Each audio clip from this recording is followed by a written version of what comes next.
What is up? Long time no see. I'm Todd from that best game review site you never heard of and trying to bring you, well, if I'm being honest, trying to bring you the best content that you'll never watch. So let's start with our honey-do list. Check me and my friends out at WayTooManyGames. Like, subscribe. Check out our website at WayTooMany.Games.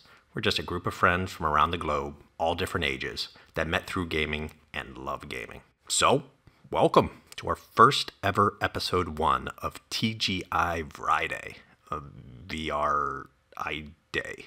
It's our new weekly discussion of things we love in VR. More specifically now, PlayStation VR. Look, I'm just going to come out and say it. PlayStation VR has become a must-own console for 2019. I know, all the focus is in other places, and deservedly so.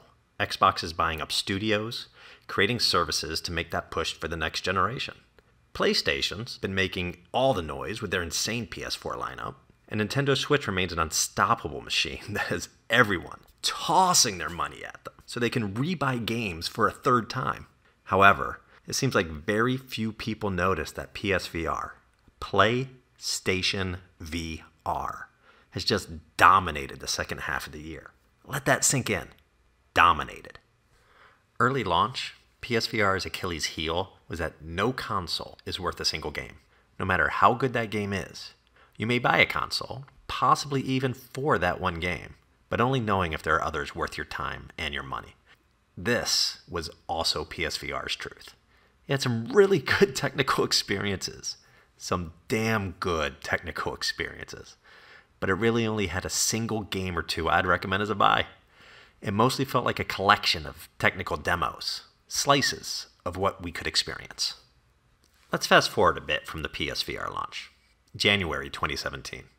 Okay, like we discussed up until then, VR titles were mostly just simple experiences. Although some of them were still pretty damn good. After 2 years, I'll fight anyone that says Until Dawn Rush of Blood is not a top-tier VR title. But everything changed in January, as both the best and worst thing happened for PlayStation VR, thanks to a little game called Resident Evil Biohazard. This was the game to get everyone to run out and buy a VR unit. This was it. And then quite literally, that was it. Nothing. Crickets.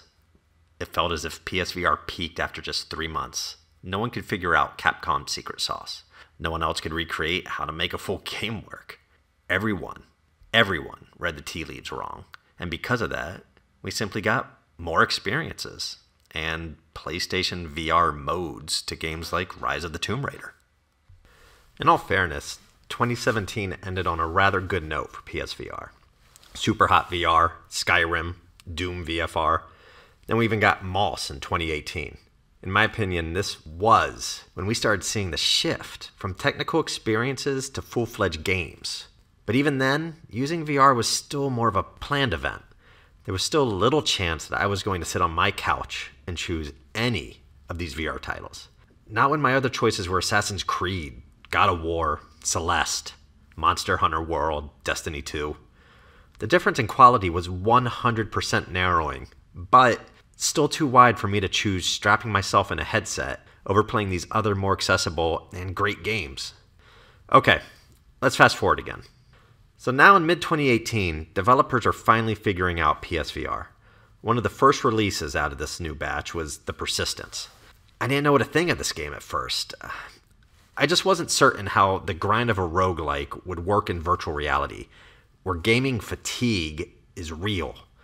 To invest 2 hours and get killed and start from the very beginning would just be defeating. Pixel Ripped, 1989, followed soon after and had similar concerns. How is playing a retro 2D platformer going to work inside of a VR space? But both of these games completely convinced me. Both completely blew me away and abated any of my concerns.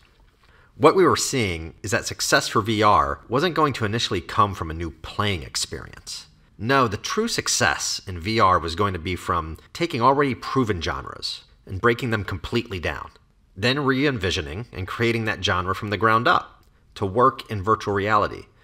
The wheel's already been invented. Just figure out how to make it roll inside of VR in a way it could never roll on a flat screen. The changes might be subtle, but they're substantial. There are two games I want to call out. Games that are not only best of candidates for virtual reality, but also being capable of standing against any AAA title this year. Firewall Zero Hour is a Rainbow Six Counter-Strike type game, stripped of non-essential mechanics that work for a flat screen, but adding functionality that makes sense in virtual reality. They don't go in over their head, but rather tweak and polish one thing, and do it incredibly well. Astrobot Rescue Mission is a game I've been wishing for ever since playing Playroom as a free PSVR launch game. I fully believe if this were a Mario game, it would have been mentioned in a lot of Game of the Year nominations. And not just as a best VR title, but for actual Game of the Year. Astrobot Rescue Mission was as good and as game-changing as playing Super Mario 64 for that first time. Throw in other titles. Creed, Rise to Glory, Durasane, Tetris Effect, Zone of the Enders, Beat Saber. I could go on. The PlayStation VR lineup can easily rival any other console's exclusive 2018 output. And I think the reason is obvious. Each title mentioned above is built to maximize what it already is, but through the use of VR. There are genres that have been re-engineered. All the signs are pointing to the fact that developers are finally figuring out how to best handle virtual reality. It's no longer a gimmick, but a new way for a developer to envision a proven genre. We talk constantly about how the current generation consoles don't feel next-gen. We're getting the same experiences that we did with the PS360, just with prettier graphics. But now developers are figuring out the best ways to maximize VR potential to usher in that true next generation. If you like what you heard, wouldn't mind hearing more, or just want to come along with this journey with a couple other friends that love gaming as much as you do, then help us out. Press like and hit us up with a subscribe to keep up with the latest content. And make sure to visit us at the below links to see all of our content. See you next week for episode 2, where I'm going to talk about Pixel Ripped 1989.